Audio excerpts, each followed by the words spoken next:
permasalahannya adalah pemegang sahamnya saja adalah Pak Farhan dan juga kemudian istrinya dan juga Pak Bahri gitu ya.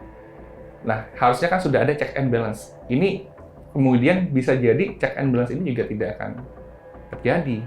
Gitu ya, agak sulit. Untuk jamaah Juni-Juli saja itu kan totalnya ada 1.800, which is kalau kita taruh di 34 juta sendiri udah 64 miliar. Ya. 64 miliar di jamaah Juni-Juli itu termasuk dengan yang reschedule di Syawal, ditambahkan dengan 34 miliar yang untuk khusus refund Syawal sendiri, itu sudah lebih dari 100 M. Di Perdata, apa sih yang Mbak Ana bayangkan targetnya apa sih lewat Perdata? Ada kembalinya hak kami saja sih. Kembali hak kami saja. Betul. Memang berapa yang sudah Mbak Ana bayar? Yang sudah saya bayarkan itu 216 juta Untuk berapa orang 900 untuk 6 orang. 200-an juta untuk 6 orang. Konstruksinya tercapai bahwa ini adalah tindak pidana penipuan, gitu. Karena tidak berhasil untuk menerbangkan. Nah, dari situlah kemudian masuk ke penggelapan dan juga pencucian uangnya. Halo Sobat TN, ketemu lagi kita di Bank X Napi Diskursus.net. Salah satu berita yang paling merampas perhatian netizen pun citizen hari-hari ini adalah kasus dugaan penipuan terhadap para calon jemaah umroh Hanania Group. Sampai hari ini ketika podcast ini diproduksi, setidaknya sudah 178 calon jemaah umroh yang gagal berangkat yang sudah melapor polisi dengan total kerugian kira-kira 14-an miliar rupiah. Yang pasti memang Polda Metro Jaya membuka posko pengaduan khusus untuk kasus ini. Dan kemarin di edisi termutakhir Bank X Napi kami sudah menghadirkan satu orang korban, Mbak Uli panggilannya, yang lebih memberikan testimoni personal dan sedikit yang bukan personal.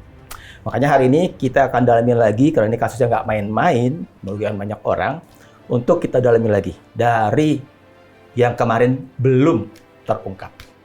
Dan saya biasa ditemani oleh Mas Reza Indragiri Amril sejawat. Assalamualaikum. Waalaikumsalam. Ada?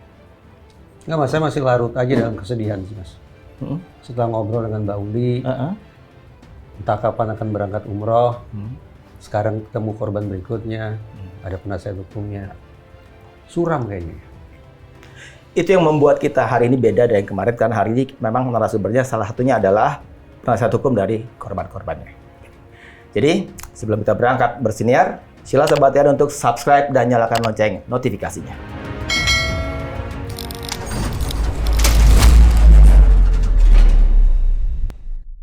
Sobat TN, saya akan perkenalkan narasumber yang hari ini membersamai saya dan Mas Reza.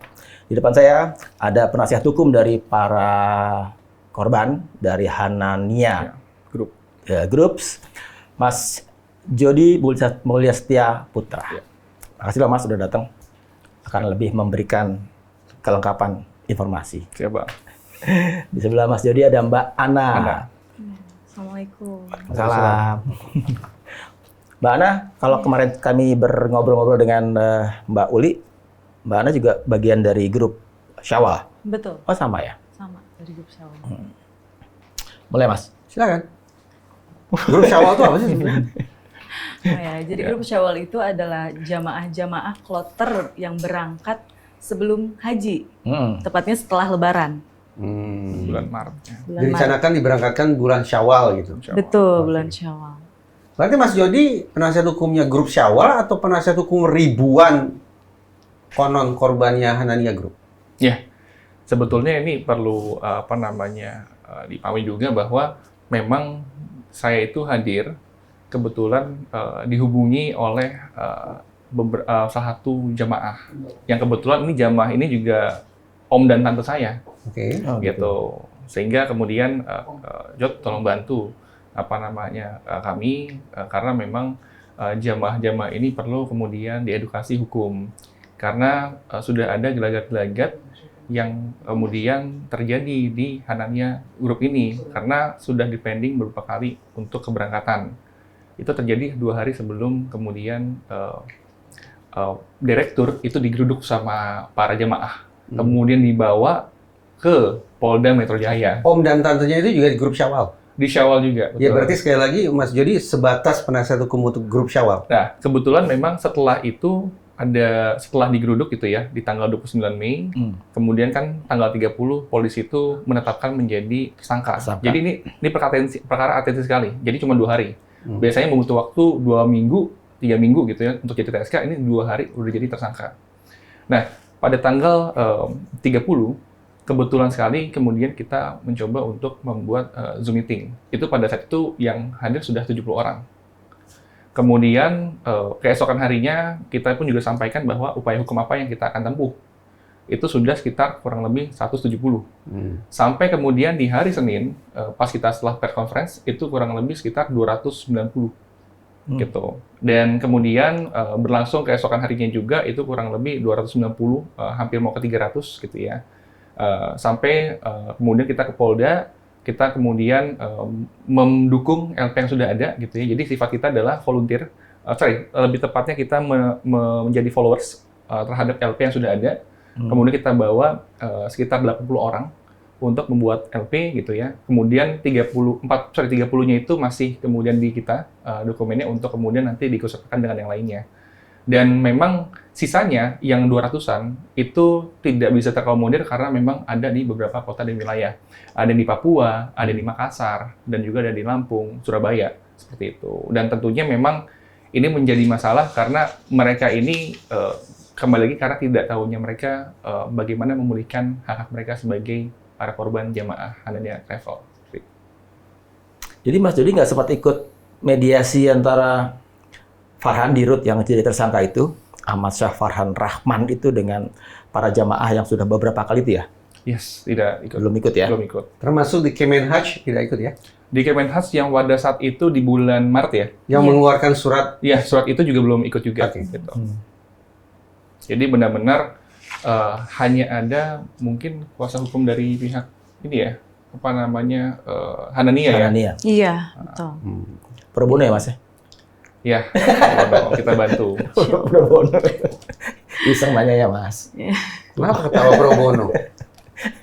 Nggak apa-apa kan saya nanya. Ini biar nyambung dengan obrolan kemarin dari Mbak Uli, jadi kita lebih fokus pertama ini ke Mbak Ana dulu deh. Kalau Mbak Uli kan terpincut ya karena dapat word of mouth-nya bagus tuh tentang Hanania ini kan dari teman-teman dari testimoni yang sudah ikut dengan kloter sebelumnya ya. Nah itu yang kemudian membuat Mbak Uli ikut. Gitu kan. Kalau Mbak Ana dari mana tahu Hananianya nih? Jadi gini, saya itu di tahun 2023 atau 2022 lalu saya umroh bersama ibu saya. Nah di sana kan biasanya gini loh, saat kita bertemu orang yang sebangsa setengah air gitu kan di sebelah-sebelah, wah ngobrol dong kita gitu kan. Oh hotelnya di mana katanya? Saya di Pelataran. Wah di Pelataran mahal mungkin ya, saya bilang gitu.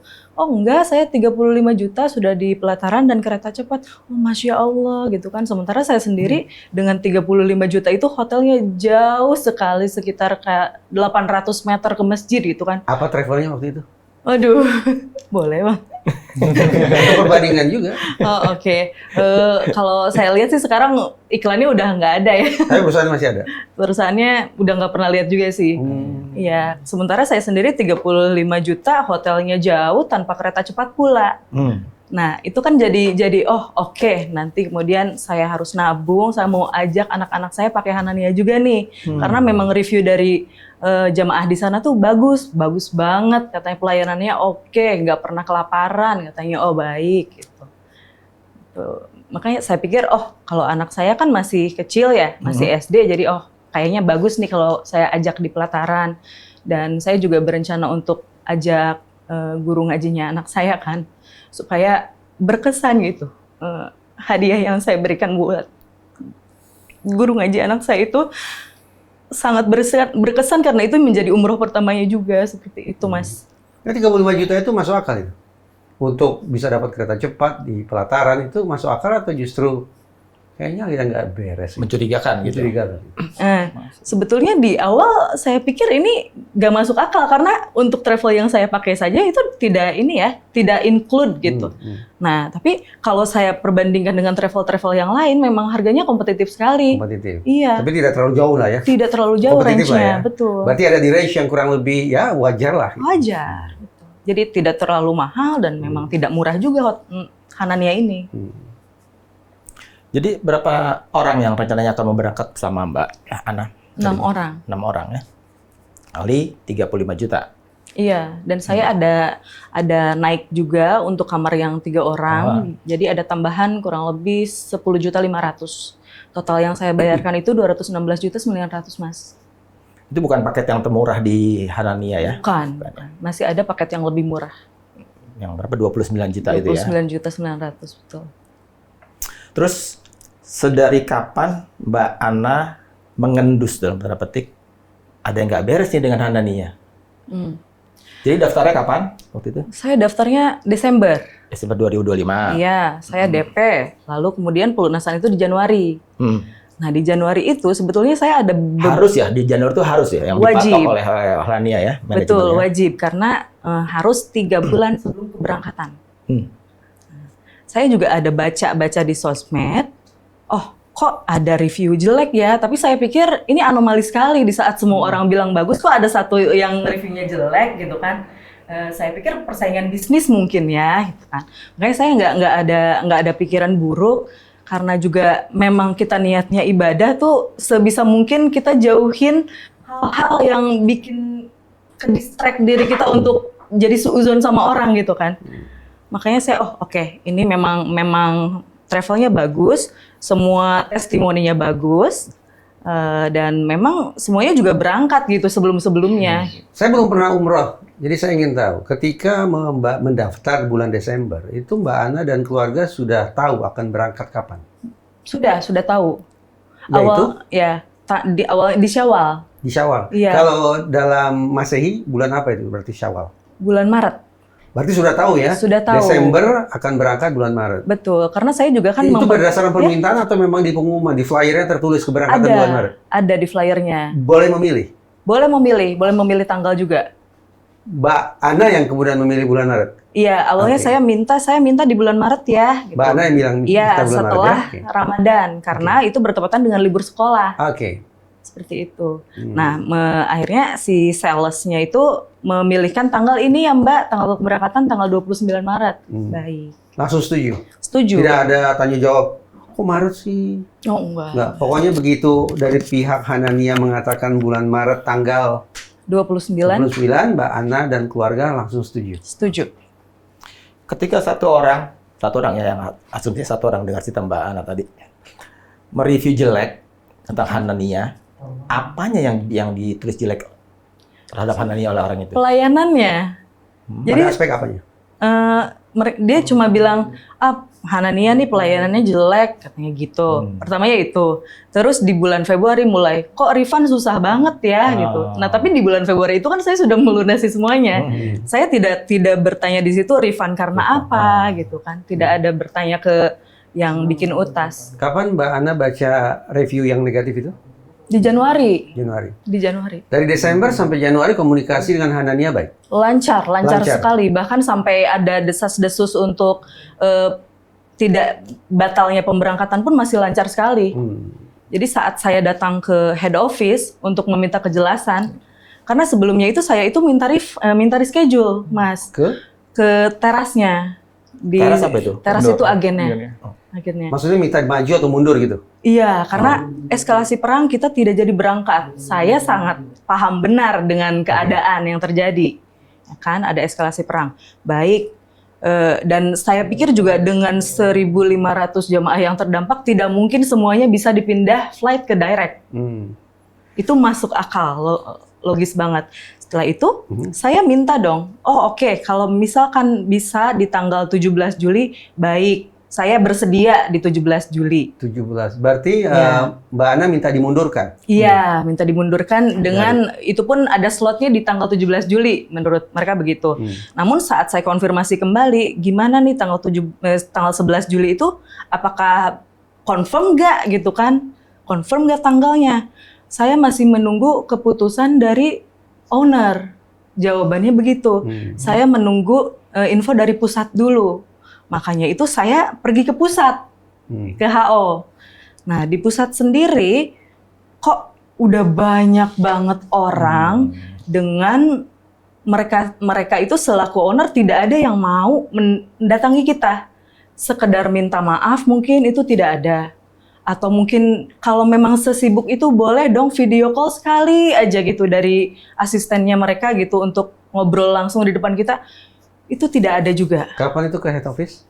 Tanggal 25 Maret. 25 Maret. Betul. Sampai Januari komunikasi masih baik.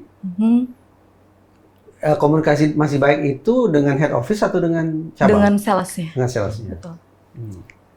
Berarti katakanlah realita bahwa ada masalah yang jelas-jelas itu ketika Mbak Ana datang ke head office itu ya. Karena banyak orang yang kemudian menuntut segala macam yang harusnya mereka dapatkan kan, keberangkatan lah apa atau refund segala macam ya. Betul. Sebetulnya saya itu datang ke head office untuk minta data. Jika memang kita itu tidak berangkat karena tiketnya memang sudah di-cancel, atau hotelnya yang sudah di-book itu di-cancel, silahkan keluarkan datanya. Artinya memang ada transaksi di sana. Tapi mereka semua tidak ada yang bisa menunjukkan itu dan bahkan bilang bahwa orang yang memegang data kami sedang di UGD. Semuanya di UGD. Dua orang yang memegang data tentang keberangkatan Syawal itu semuanya di UGD.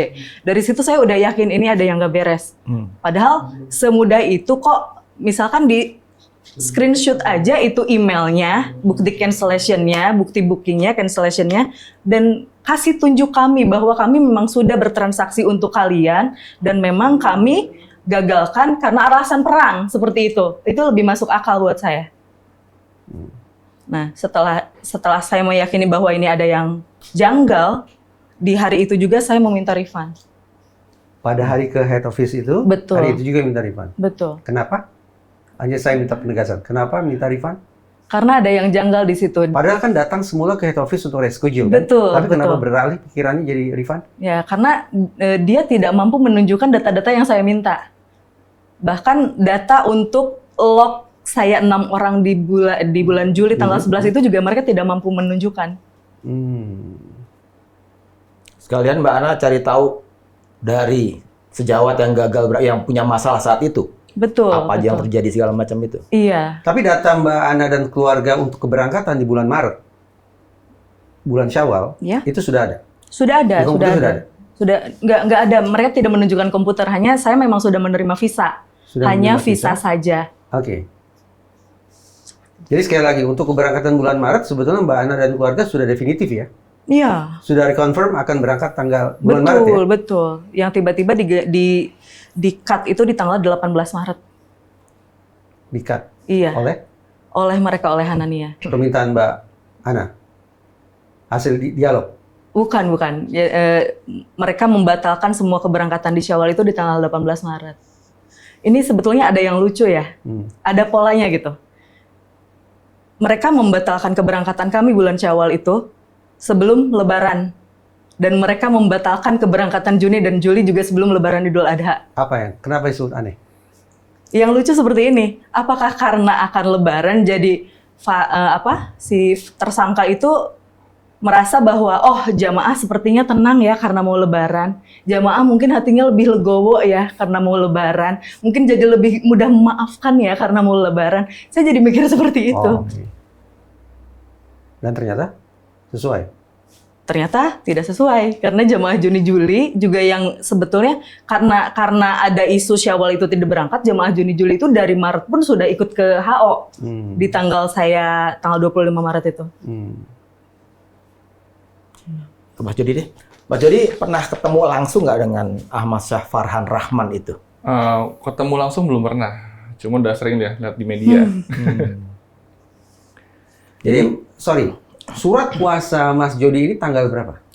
Surat kuasa kita itu dibagi jadi 2, gitu ya. Yang pertama itu di tanggal 31 apa? 31 Mei. Oh, baru ya? 31 Mei. Gitu ya. Itu kurang lebih ada sekitar 10. Kemudian lanjut lagi kemarin di tanggal 1 Mei itu kurang lebih sekitar berapa? 70-an. Iya. Ya, 70 sampai 80-an lah. Seperti itu. Tapi isinya sama. Semua isinya sama. Saya nggak gitu boleh lihat ya? Kami tidak boleh lihat ya? Kebetulan nanti saya bisa kasih lihat ya. Soalnya agak kredensial nama-namanya. Mungkin maksud saya begini. Sebagai seorang kuasa, penerima kuasa, cakupan Mas Jody sampai sejauh apa ya dalam masalah ini? Ya, jadi memang sebetulnya kami selalu edukasi kepada para jemaah upaya hukum yang dilakukan oleh advokat tuh untuk perkara ini bisa 3 hal. Yang pertama itu adalah upaya hukum pidana, yang kedua itu perdata, atau yang ketiga pilot. Oke. Nah, tapi memang yang kami sarankan adalah kita coba upaya hukum baik itu pidana karena kita sudah terlanjur nih 128 orang LP. yang kemudian tanpa kuasa itu sudah mengajukan LP. Maka sifatnya kita sekarang mendukung saja gitu ya. Kita Sedikit aja. Mbak Ana termasuk yang 128 yang mengajukan LP itu? Tidak. Oh, tidak mengajukan LP ya? Tidak. Oke, lanjut. Oke, bahkan kita mendukung saja gitu ya. Kemudian yang kedua adalah kita akan coba gugat perdata litigasinya. Nah, karena memang konteksnya itu kita membantu pihak kepolisian, kejaksaan gitu ya untuk mensupport data, maka itu masuk dalam wilayah kita adalah non litigasi. Nah, Satu lagi sebentar. Mbak Ana masuk ke perdata. Ya, saya insya Allah akan menguasakan ke Mas Jody. Berarti belum? Belum. Per hari ini belum? belum. Per hari ini Oke, belum. lanjut. Nah, jadi yang non litigasi ini kurang lebih ada sekitar hampir 90 dan sebetulnya semuanya itu sedang berproses menuju ke 100 sampai dengan 200 gitu. Karena memang sudah menyerahkan beberapa hal untuk dokumen-dokumen kredensial itu ke kita karena kita harus sampaikan ke Polda Metro Jaya. Nah, karena memang sifatnya non litigasi, maka yang kita lakukan apa? Yang pertama adalah kita akan kemudian berkoordinasi dengan pihak Polda. Kemudian kita juga akan berkoordinasi dengan pihak lawyer dari pihak tersangka. Jika memang ada penawaran atau apapun gitu ya. Jika kemudian mau ada penawaran RJ, Ada komunikasi lah ya? Iya, ada komunikasi. Kemudian yang ketiga adalah kita pun juga akan membantu untuk melakukan yang namanya audiensi, kemasuk juga ke PPATK gitu ya. Itu kita sudah lakukan kemarin. Kemudian juga kita ke Kemenhaj, itu sudah kita lakukan kemarin juga. Kemudian kita ke LPSK, nanti kita akan daftarkan para korban ini ke LPSK supaya dapat nantinya terkoordinir restitusi, nanti kita jelaskan juga. Sama kemudian bisa jadi kita akan ke BPKN, termasuk juga ke Komisi 8 DPR RI. Bahwa Mas Jody tidak mencakup litigasi, berarti bisa ya saya tafsirkan Mas Jody pun sebetulnya prioritasnya adalah memang ya kalau bisa tidak usah pidana lah. Kalau bisa perdata, bisa penyelesaian lewat RJ, itu akan lebih baik. Bukan begitu tafsirannya? Lebih tepatnya begini, karena kami itu adalah, karena untuk pidana itu memang lawyer itu sifatnya adalah mendampingi dan melihat gitu ya. Jadi kita nggak akan litigasi. Yang litigasi adalah jaksa dan kemudian lawyer lawan. Baik. Gitu. Jadi kami sebagai pihak, Korban, pelapor ya? gitu ya, tim pelapor sifatnya adalah mendampingi, kemudian tentunya juga memberikan dukungan, support, bukti-bukti kepada jaksa dan juga penyidik. Gitu. Itu untuk non litigasinya. Nah, mungkin sedikit juga Bang, kami juga mau menyampaikan bahwa setelah kami dapat kuasa, langkah yang kami lakukan pertama adalah tentunya kami ke PPATK. Untuk kemudian kita ingin meminta atensi PPATK untuk mengecek aliran dana kemana saja. Gitu. Karena kembali lagi, kami mau sampaikan bahwa ini perusahaan Hanania, ini adalah perusahaan yang kami sampaikan adalah family business. Oke. Family business. Kenapa family business? Karena di dalam anggaran dasar, di dalam akta perusahaannya, kami sudah coba cek juga di download data AHU-nya juga, itu ada 3 orang. Yang pertama itu adalah namanya Ahmad Syah Farhan Rahman sebagai direktur, seorang suami. Ya. Kemudian yang kedua adalah ada namanya Ibu Nisa sebagai komisaris, itu seorang istri. Dan istrinya Farhan. Kemudian ada lagi namanya Pak Bahri, ya, mertua, itu ayah dari Nisa, seperti itu. Tapi ada yang berbeda dengan pembicaraan Ibu Nisa ke saya. Oke, gimana? Nah, Ibu Nisa sendiri bilang bahwa beliau bukan komisaris karena di akta tidak boleh komisaris dan direktur itu suami istri. Jadi komisarisnya itu ayahnya. Ibu Nisa bilang seperti itu ke saya. Nah, sedangkan kalau kita lihat di dalam data AHU gitu ya, nanti kita bisa tampilkan juga, itu tertuang memang namanya itu adalah 3 orang, ada Ibu Nisa, kemudian Pak Farhan, dan juga Pak Bahri.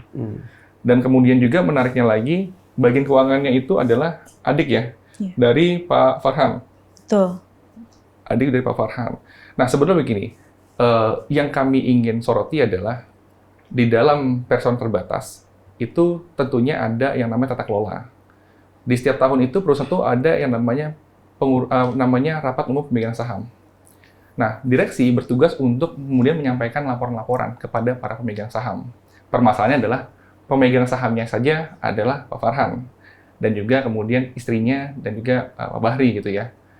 Nah, harusnya kan sudah ada check and balance. Ini kemudian bisa jadi check and balance ini juga tidak akan terjadi gitu ya, agak sulit gitu. Tapi kan. juga tidak dilarang kan? Tidak dilarang. Itu tidak ada masalah gitu. Sebenarnya banyak juga gitu. Cuman kami mau sampaikan bahwa ini tentunya akan sulit untuk kemudian bisa check and balance karena peran dari komisaris adalah mengawasi. 8 tahun loh Mas Jody, perusahaan ini bisa memberikan layanan yang baik terhadap para jamaah, betul ya Mbak Ana? Betul. Ya. Jadi sisinya dua lah. Kalau Mas Jody menafsirkan atau bahkan berprasangka negatif bahwa satu keluarga ada di satu perusahaan, tapi dengan rekam jejak 8 tahun memberikan layanan yang bagus, justru tafsirannya saya balik. Karena satu keluarga lah mereka bisa solid, memberikan layanan terbaik bagi para jemaah. Ya, memang baik lagi ya, ini masalah sebetulnya di waktu gitu dan proses gitu ya.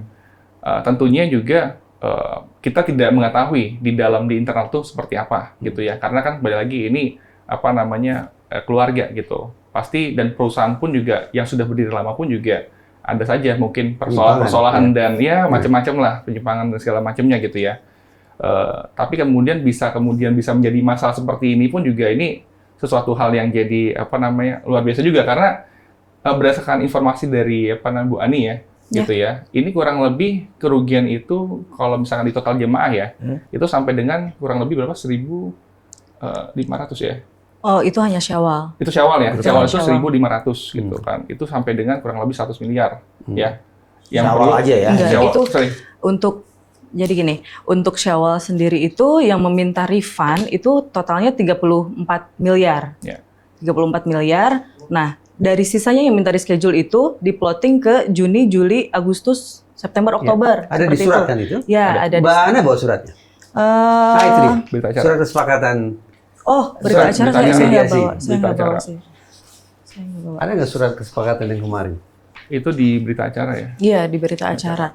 Nah, tapi kayak gini, untuk jamaah Juni Juli saja itu kan totalnya ada 1.800. Which is kalau kita taruh di 34 juta sendiri udah 64 miliar. Ya. 64 miliar di jamaah Juni Juli itu termasuk dengan yang reschedule di Syawal, ditambahkan dengan 34 miliar yang untuk khusus refund Syawal sendiri, itu sudah lebih dari 100 M.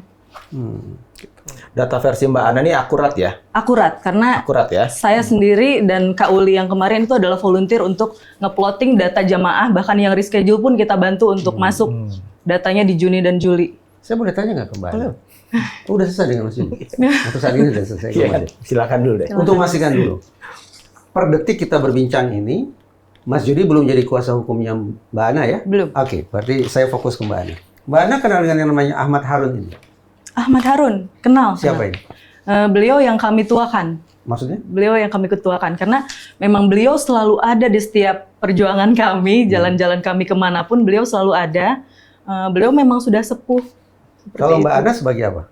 Oh, saya sendiri sebagai apa ya? Volunteer aja sih. Volunteer. Tapi Volunteer suara yang Mbak Ana mewakili seluruh jamaah Syawal. mungkin lebih tepatnya lebih ke mewakili grup kecil saya sendiri sebetulnya. Grup Karena kecil itu ada berapa orang? Ada berapa jamaah di situ? ada 40 jamaah. Ada gitu. 40. Jadi paling tidak apa yang Mbak Ana katakan ini adalah representasi 40 jamaah gitu ya. Betul. Mbak Ana hadir waktu pembuatan surat ini. Hadir. Berita acara kesepakatan antara PT Khazanah Tama Internasional dan jemaah Umrah Syawal. Betul. Dari pihak jemaah tidak punya kuasa hukum waktu itu. Tidak ada. Termasuk Mbak Ana berarti tidak punya kuasa hukum. Tidak punya. Lalu penyusunan atau drafting surat kesepakatan ini oleh siapa? Dibantu dengan Kemenhaj. Kemenhaj. Bidang pembinaan dan bidang pengawasan. Kemenhaj posisi berdirinya di mana waktu itu? Di tengah. Karena gini, kita untuk bertemu dengan owner itu sulit sekali. Dan kuasa hukum mereka bilang, untuk ketemu dengan owner itu harus pintunya dari Kemenhaj. Kata siapa itu? Kata kuasa hukumnya. Oke. Nah, baiklah jika demikian, kita nyanggupin nih, kita pergi saja ke Kemenhaj, minta dimediasi oleh Kemenhaj. Karena memang dari awal pun yang kita inginkan adalah keterangan yang jelas dari Farhan gitu loh. Jadi sebelum bertemu di Kemenhaj tanggal 14 April sudah ada pertemuan pendahuluan ya? Sudah ada pendahuluan dengan Kemenhaj. Pertemuan pendahuluan itu diinisiasi oleh siapa? Ada koordinator kami, bisa kami bilang ya sebagai koordinator kami, itu ada Pak Dani Wahab yang menyatukan kami semua. Awalnya berdasarkan ajakan dari pihak Hananiyah atau justru dari jamaah? Dari jamaah sih, Dari karena jamaah. semuanya menuntut kejelasan. Gitu. Ini ada angka tahap pertama 30%, tahap kedua 40%, kemudian keberangkatan dan seterusnya. Serinci ini, sekali lagi ini dibikin oleh siapa? Oleh kami semua, oleh ada bidang pengawasan, ada bidang pembinaan, ada Dari Kemenhaj maksudnya? iya Kemenhaj dan kami. Setelah kami menyetujui, baiklah, tapi tidak boleh lebih dari tanggal 31 Agustus ya. Bagaimana sih suasana waktu pertemuan Saya itu punya berlangsung? videonya. Bagaimana kira-kira? Saya punya, itu sebetulnya jamaah itu rame ya waktu dikatakan akan dibagi 3 termin. Jangan kayak gitu kan, karena kita minta, karena dari Farhan sendiri bilangnya ini uangnya tuh di vendor, uangnya di vendor gitu kan. Waktu itu Farhan ada ya? Ada dengan istrinya.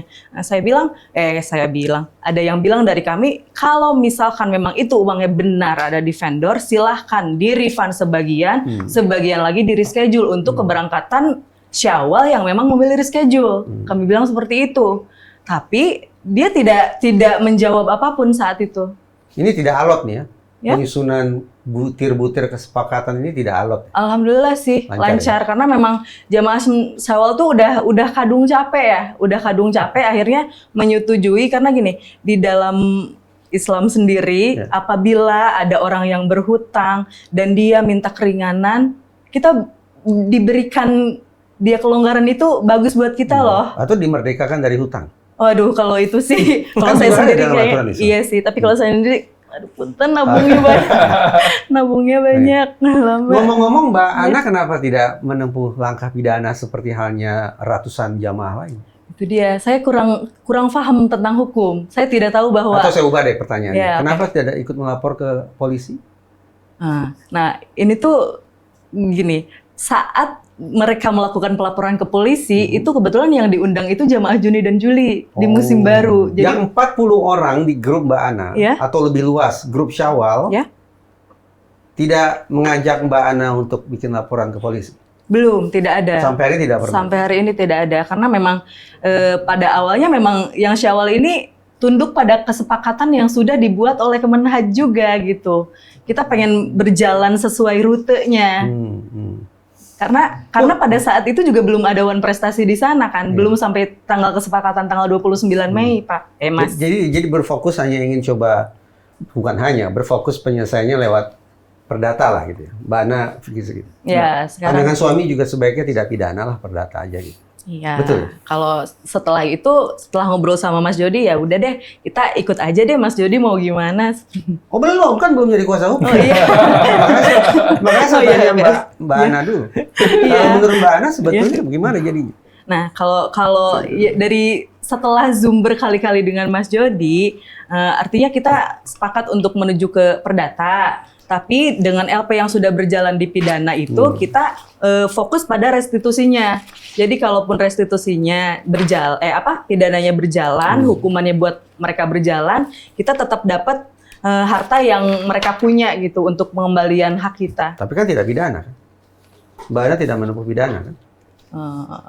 Tidak. Oke. Di perdata, apa sih yang Mbak Ana bayangkan targetnya apa sih lewat perdata? Ada kembalinya hak kami saja sih. Kembali hak kami saja. Betul. Memang berapa yang sudah Mbak Ana bayar? Yang sudah saya bayarkan itu 216.900 untuk 6 orang. 200-an juta untuk 6 orang. Berarti perdata yang akan ditempuh oleh Mbak Ana adalah kembalinya 200-an itu. Itu saja. Iya. Tidak ada tadi meringankan utang. Yang tadi kan meringankan utang. Karena ini sudah saya kasih waktu lebih dari itu. Sudah dari bulan Maret nih janjinya, karena janji pertama itu mereka akan membayarkan 14 hari hari kerja. Itu pun berbeda banget untuk jamaah yang datang di tanggal 25 Maret. Ini jamaah hanya untuk yang datang tanggal 25 Maret. Nah, itu tidak dikenakan potongan sebesar 4 juta. Dengan kata lain, kesepakatan ini tidak terrealisasi ya? Dari Mbak Tidak. Itu Mbak Uli kemarin yang 4 juta itu karya batal kan? Batal setelah ada mediasi ini. Dari Hanania menyampaikan tidak ke Mbak Ana atau grup 40 orang itu, kenapa ini tidak bisa terrealisasi?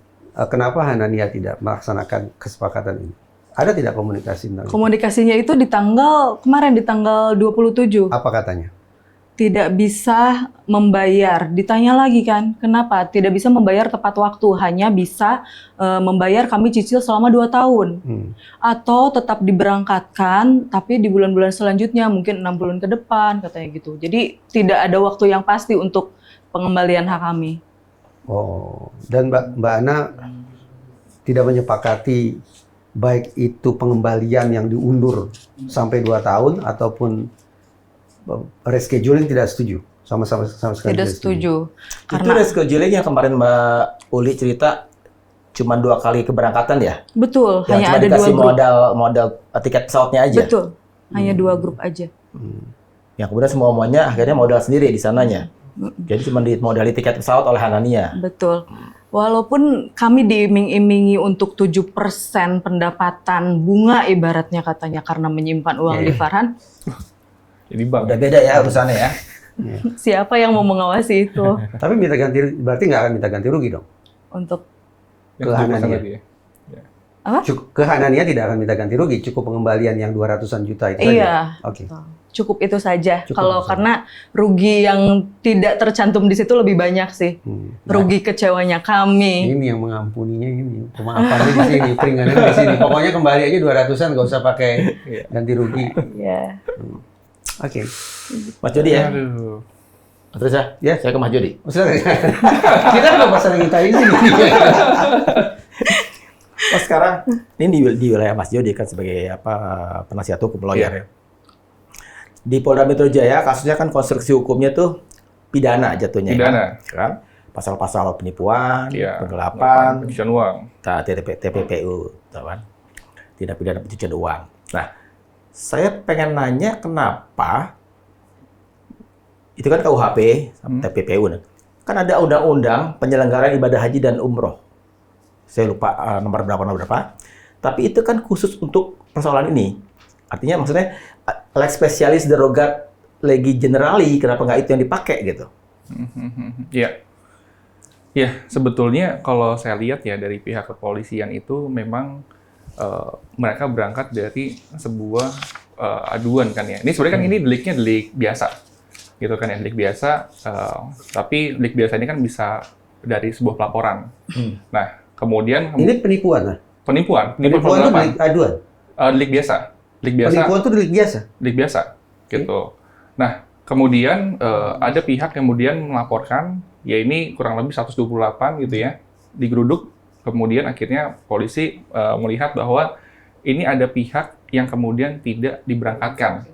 Polanya sama, seperti first travel dan seperti yang lainnya. Kasus gitu. sebelumnya ya? Jadi udah ini kayaknya templating seperti itu.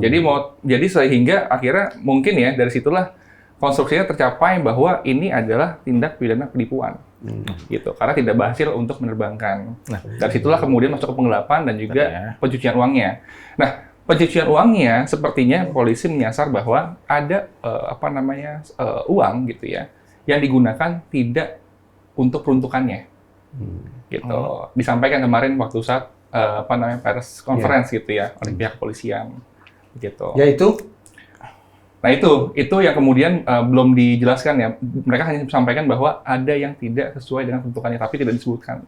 Yang saya simak di pemberitaan katanya bayar influencer. Ya, itu salah satunya. Itu salah satunya, gitu. Cuman maksudnya kan nanti gini, Bang.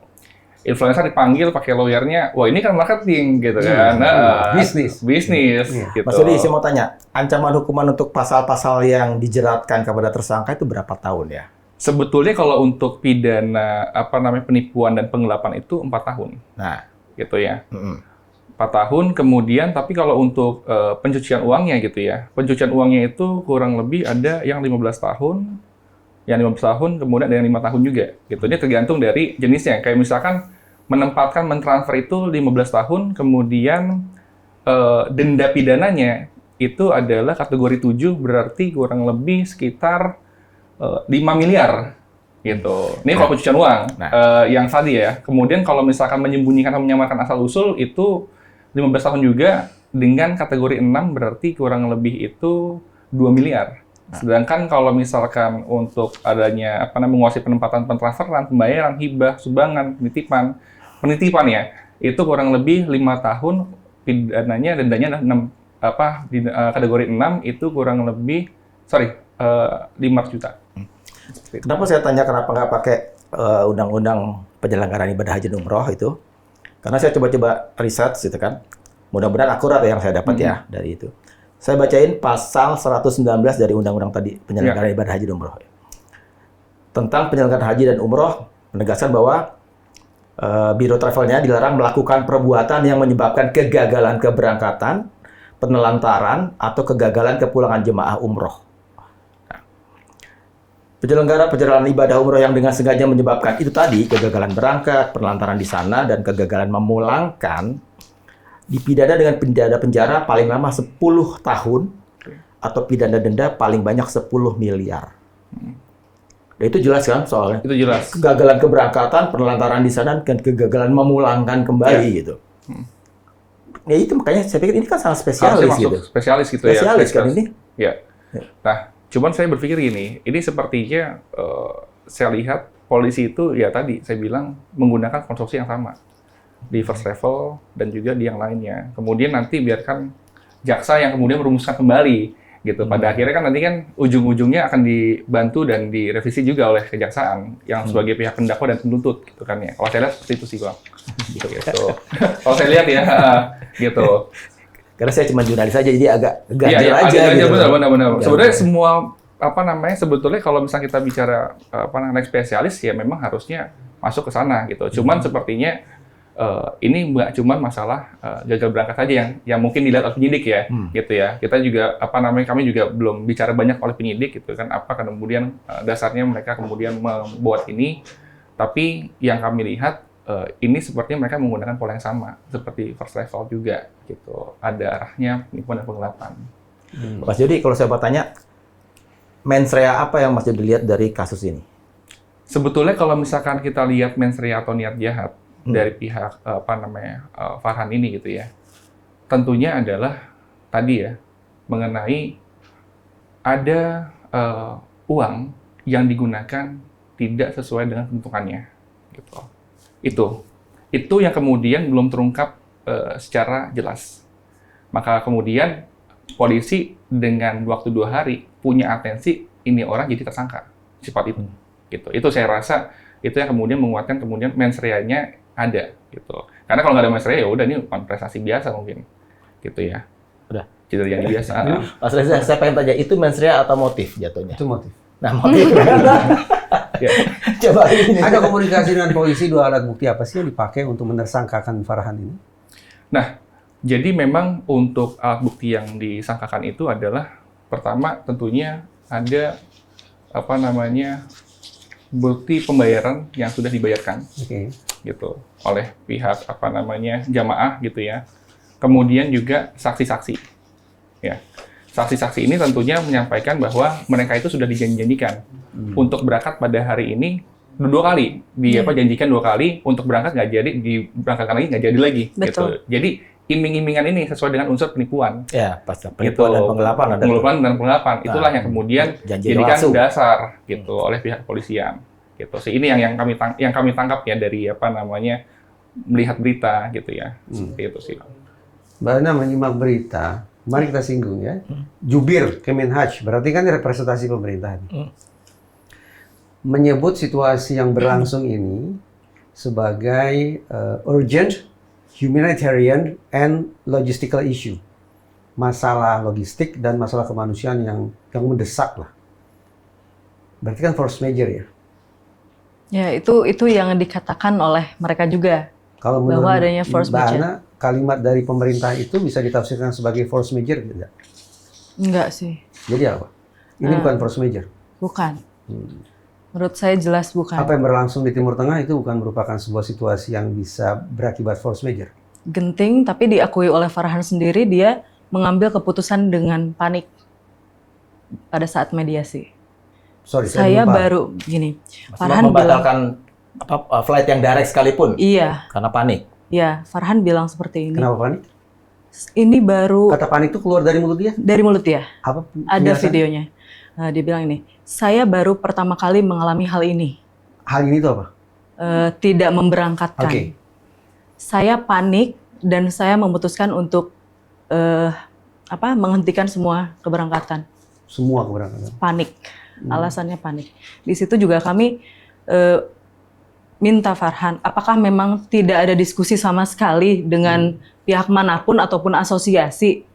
Karena kan mereka semua ada di satu asosiasi, ada asosiasi bersatu ya. Atau kan mereka juga ada wholesalernya udah pasti travel itu udah lama lah gitu berdiri, makanya bisa jadi wholesaler tiket tidak keberangkatan. percaya di situasi force majeure? Tidak. Berarti bertentangan dengan Kemenhaj? Bertentangan, karena saya sendiri di EK 357 ini flightnya jalan, in flight. Ya, itu jalan. Tetapi kemarin saya coba cek ya, apakah ini masalah yang hanya dialami di Indonesia? Apakah bahkan hanya dilakukan oleh Hanania Group? Ribuan jamaah dari sekian banyak negara mengalami disebut istilahnya adalah travel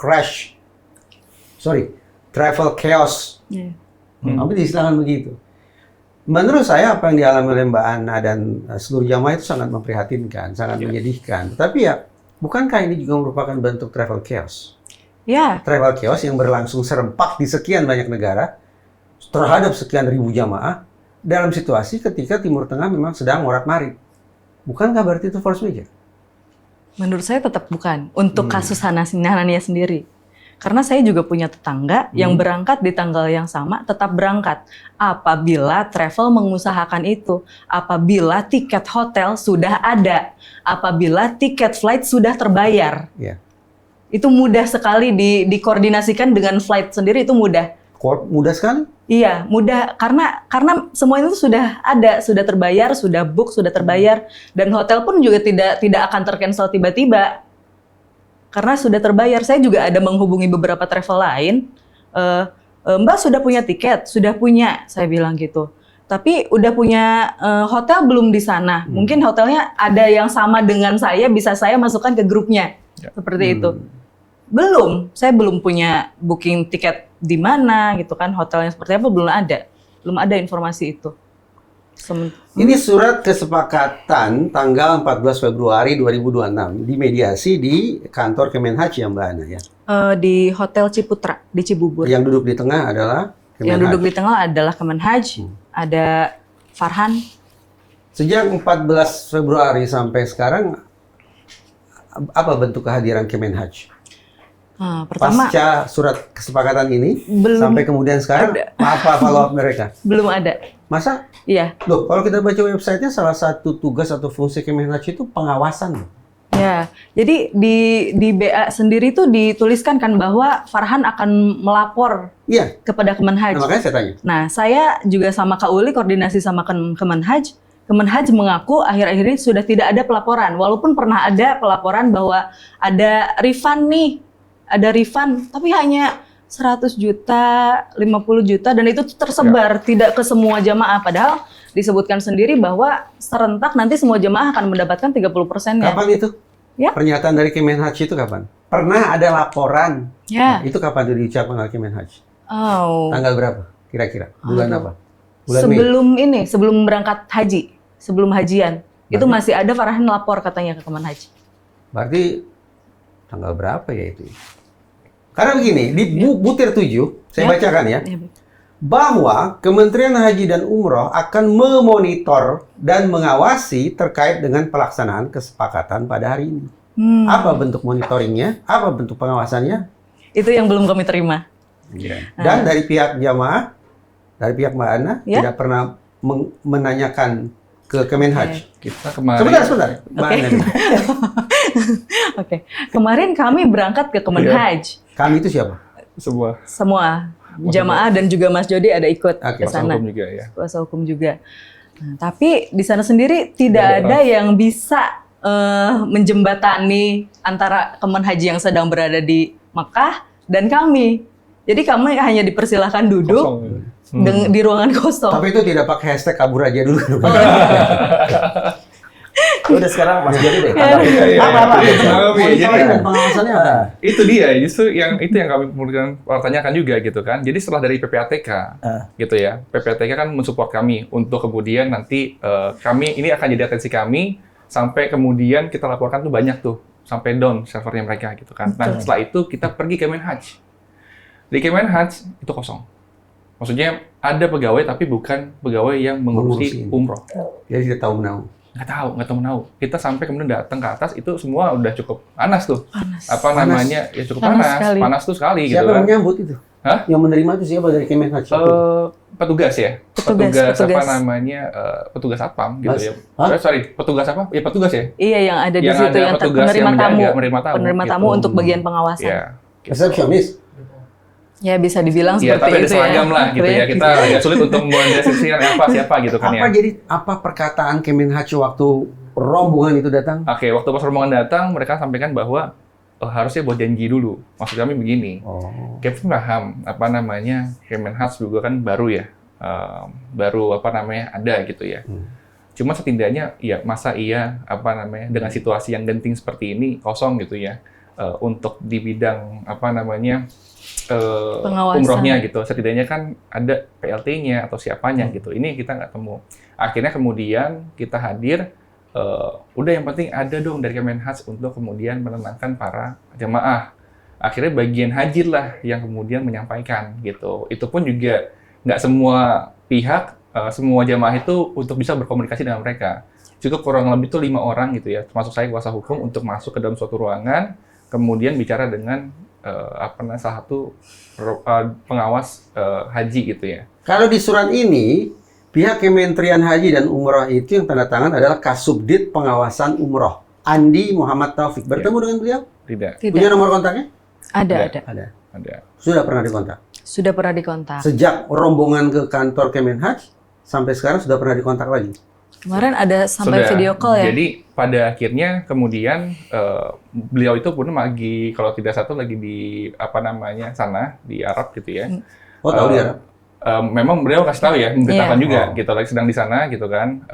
Dan kemungkinan akan pulang itu di tanggal 24 Juni gitu. Masih lama, betul gitu. Dan menariknya adalah setelah kami selesai dari apa namanya bicara dengan pihak haji gitu ya, yang pengawas haji itu kami keluar, kemudian Pak Dani gitu ya, itu mencoba untuk video call dengan Pak Andi. Akhirnya Pak Dani itu siapa? Pak Dani itu yang bagian koordinator tadi. Oke. Dipercaya oleh para jemaah, kemudian video call dan Pak Andi menyampaikan bahwa ya apa namanya kami sudah paham kasusnya seperti apa gitu ya. Nanti saya akan coba datang di tanggal 24 Juni seperti itu. Cuma itu. Ya, Substansi.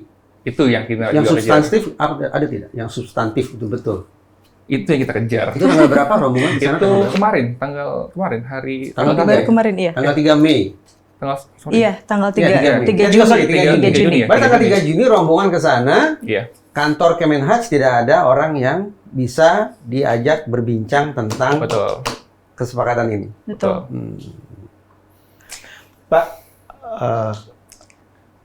bukan kesimpulan, kayak statement yang di ini yang ujungnya kita sebut sebagai force majeure itu apa? Yang ada logistiknya. Itu tadi. Urgent humanitarian and logistical issue. Itu para jemaah korban, ya jemaahnya, nggak ada yang mempertanyakan itu ke pejabat Kemenhaj. Sampai pada kesimpulan itu mereka. Nggak ada sih. Jadi terima-terima aja. Mereka orang-orang pemerintahnya itu bilang bahwa situasinya sudah disebut sebagai itu. Oh enggak, jadi waktu kita ke sana sebelum ada mediasi itu, kita kan ngobrol tuh sama Pak Andi sendiri, bahwa kejanggalan-kejanggalan yang kita temukan pun kita sampaikan. Sampai akhirnya Pak Andi sendiri, kalau kayak gini sih berarti bukan force majeure nih. Kata siapa? Kata Pak Andi. Itu lisan ya, verbal. Iya, verbal. Karena memang dari semua temuan kita dan dari semua yang seperti yang saya sudah paparkan tadi, tidak ada data, tidak ada cancellation, tidak ada buktinya. Oh ya, itu Pak Andi sendiri, oh baiklah jika demikian, boleh deh kita bantu untuk mediasi jamaah dan owner. Tapi bahwa di surat ini, pertemuan itu muncul kalimat itu, Nggak ada nggak kalimat ada? itu. nggak ada situ. Nggak ada. Di BA nggak ada. Itu saya simak di pemberitaan. Bahkan berita media internasional. Terakhir nih Mas, karena waktu juga udah ngejar-ngejar. Siap.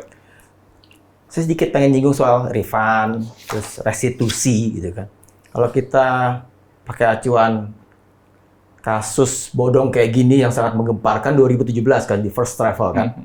PN Depok, PT Bandung, terus kasasi. Ya. Restitusi itu baru ada di PK. 5 tahun setelah 2017 tuh 2022. Nah, ini ngelihat katakan jurisprudensi itu gimana dengan posisi sekarang ini? Iya, memang sejak kita masuk sebagai kuasa, kita selalu edukasi bahwa ini perkara sudah masuk ke dalam perkara pidana. Otomatis goal-nya itu adalah efek jerak pelaku, gitu. Nah, ada dua kemungkinan yang bisa dilakukan. Yang pertama adalah kemudian si pelaku ini bisa menawarkan restoratif justice, kemudian harapannya bisa langsung melakukan pembayaran kepada para jamaah. Tapi itu belum tahu ya, agak sulit sepertinya dilakukan. Atau yang kedua, ya sudah, kemudian ini perkara langsung dilimpahkan ke kejaksaan, kemudian nanti jaksa kemudian mengajukan sebuah restitusi. Nah, bedanya dengan first travel adalah sejak awal kami selalu edukasi kepada para jamaah, kita ini perkara pidana, maka yang kita minta adalah restitusi sejak awal. Gitu. Kita minta sejak awal itu restitusi. Sejak awal? Sejak awal restitusi. Di penyidik kita sampaikan, kemudian di kejaksaan kita sampaikan restitusi. Jangan sampai kemudian pada saat PK baru kita restitusi. Gitu. Kenapa demikian? Karena memang harapannya ada, nanti PPATK bantu untuk mencari aliran dana kemana saja, harapannya ada aset. Dari aset-aset itulah kemudian nantinya disita oleh negara, kemudian nantinya diberikan dijual untuk kemudian dibagi-bagikan kepada para jamaah gitu ya. Nah, kita perlu LPSK. Tujuannya untuk apa? LPSK itu nantinya akan memverifikasi para jamaah dan nantinya akan membantu menghitung biaya restitusinya. Gitu. Supaya terkoordinir dengan baik gitu. Itu yang kemudian kemarin sudah koordinasi juga dengan LPSK. Gitu. Jadi memang ini peran LPSK penting dan juga nanti peran kejaksaan untuk menitipkan poin mengenai restitusi juga sangat penting untuk kemudian kami jaga. Itulah nanti peran dari kami sebagai non-litigasi untuk terus membacakan, mengedukasi para jamaah dan juga mengadvokasi bahwa ada jaksa yang membantu kita. Gitu. Mbak Ana, enggak panjang. Satu poin saja. Mbak Ana, di antara jamaah sudah ada yang terima refund? Walaupun hanya 1 atau 2 orang sudah ada yang terima refund? Ada. Dari jamaah Syawal sendiri kurang lebih sudah 7%. Baru 7% yang menerima. Mbak Uli kan kemarin bilang dia dapat. Tapi memang belum proporsi terbesarnya masih nyangkut di sana. Tapi sudah ada ya? Sudah ada. Kalau saya belum. Iya. Ini sesaat lalu kan saya mau protes ya sebetulnya. Sesaat lalu saya mau protes ke Kemenhaj karena butir 7 terkait monitoring dan pengawasan sepertinya tidak berjalan. Tapi begitu saya baca butir 9, saya berpikir ulang. Coba deh Mas baca Mas, butir 9 Mas. Apabila keseluruhan kesepakatan, pelan-pelan. Apabila keseluruhan kesepakatan tersebut di atas tidak dijalankan, maka Hanania akan diberikan sanksi bertahap. Keseluruhan ya? Iya. Faktanya ternyata sebagian sudah Hanania sudah memenuhi kewajibannya walaupun sebagian. Berarti memang bukan sebagian Bang, 7% saja. Iya, karena di situ kata yang digunakan adalah keseluruhan. Faktanya Mbak Ana tadi katakan sebagian sudah direalisasikan. Jadi pantaslah kalau misalnya belum dapat teguran tertulis dan seterusnya, karena sebagian sudah dilaksanakan. Oke. Udah ya. Tapi gimana lagi Bang ya? Ini pendek. Iya. Perasaan aku masih bisa terima. Kembali lagi, menurut kami ini adalah kasus yang memang sudah berkali-kali ada. Gitu ya. Modus berulang. Kami mau sampaikan bahwa ada salah satu korban kami itu yang sudah mengikuti 2 penyelenggara travel. Yang pertama first travel maksudnya umroh ya. Yang pertama itu first travel untuk umroh, yang kedua itu adalah Hanania untuk umroh. Dan keduanya dia itu tidak jadi berangkat. Bayangkan Bang, dia itu sudah membayar 70 juta dan mereka tuh tidak jadi berangkat. Nah, ini bahaya sekali. Kemudian ketika pengawasannya itu tidak secara ketat gitu ya. Yang perlu dibuat mungkin masukan dari Kemenhaj juga adalah bagaimana caranya kemudian para jemaah itu bisa menentukan mana yang kira-kira perusahaan travel yang sehat dan yang tidak sehat. Gitu. Itu yang paling penting karena sekarang ini semua bermain dengan influencer sehingga terpercaya. Semua bermain dengan media sosial, AdSense segala macam semua akhirnya terpercaya. Nah, inilah yang dibutuhkan oleh para jemaah supaya kemudian tidak terjadi lagi hal demikian. Ini jika ada boleh kalau misalnya saya masih masukkan gitu Bang ya. Kalau bisa Kemenhas itu ada sebuah lampu indikator gitu ya. Jadi nggak cuman penyelenggara umroh itu hanya memiliki sebuah izin saja gitu ya. Jadi lampu ada izin kemudian ini terdaftar nih A punya izin A, kemudian B punya izin B gitu ya. Tetapi juga si Kemenhas punya lampu indikator untuk perusahaan A gitu ya. Ini sedang lampu kuning. Jadi harus hati-hati. Kesehatan perusahaannya. Atau kemudian lampu hijau. Jadi sebelum para jamaah itu melakukan yang namanya pembelian atau menggunakan jasa, mereka sudah melihat dulu ke dalam website Kemenhas. Gitu. Itu sih Bang. Normatif bagus, tapi di Republik ini saya khawatir itu justru buka peluang untuk hengki-pengki. Ya. Udah. Sebenarnya masih banyak yang masih bisa kita bincangkan, masih banyak novelty, banyak baruan yang kita dapatkan hari ini dibanding kemarin kan, ada tambahannya. Tapi ya itu, waktu ngejar-ngejar kita dan rasanya ya nggak mungkin juga saya biarkan untuk berlama-lama lagi. Jadi saya mau pamit aja, jadi terima kasih Mas Yodi, Mbak Ana. Insya Allah masalahnya selesai Mbak Ana. Amin. Baik dari refund maupun reschedule mudah-mudahan. Amin ya Allah. Amin. Ya itu tadi, itu harapan banyak orang ya, supaya juga nggak kena kalau misalnya kebetulan secara personal dia juga ada di persoalan yang sama gitu kan. Makanya penting juga tadi emphasizing dari Mas Yodi terakhir perlu adanya sebuah sistem yang online yang bisa diakses anytime untuk membaca biro-biro travel perjalanan umroh dan haji itu punya tingkat kesehatan tertentu pada saat itu untuk membuat para calon jamaahnya itu bisa mempunyai inputan dan kemudian menganalisis kemudian menentukan pilihan pada biro travel yang mana yang sehat gitu kan. Sama ya mungkin yang lain-lain juga kayak terbuka sekarang betapa Hanania Group itu adalah sebuah family company gitu kan. Walaupun itu tidak serta-merta bisa dijudge sebagai terjadinya kebobrokan ini, keruwetan ini gara-gara itu juga gitu kan. Tapi bahwa ada informasi-informasi baru yang membuat kita lebih punya basis untuk lebih punya penilaian. Gitu kan.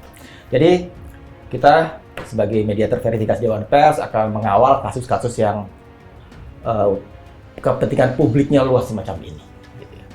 Jadi tetap terus pantau Diskursus Net. Saya bersama semua yang hadir di sini mewakili pamit undur diri. Tabik.